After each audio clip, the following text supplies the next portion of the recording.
Hello everyone, welcome back to the Easy Tech Steps channel. In today's video, I'll explain what third-party cookies are, a common concept when browsing the web, but not everyone fully understands.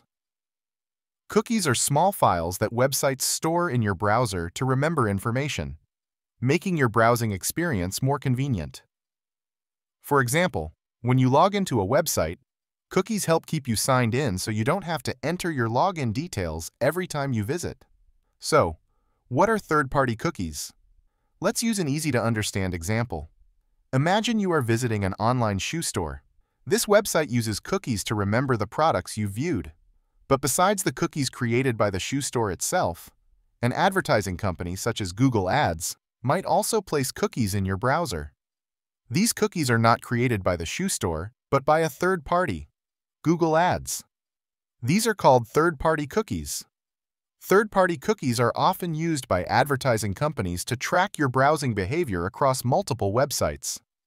For example, after looking at a pair of shoes on one website, you might see ads for the same shoes on a different website. That happens because third-party cookies allow advertisers to display content that matches your interests. While third-party cookies help personalize ads, they also raise privacy concerns. Many people don't want to be tracked across different websites, which is why modern browsers allow you to block third-party cookies. If you want to know how to enable or disable cookies in the Chrome browser, I have made a detailed tutorial on that. You can check out that video to learn how to manage your cookie settings. I hope this video helps you understand third-party cookies and how they work.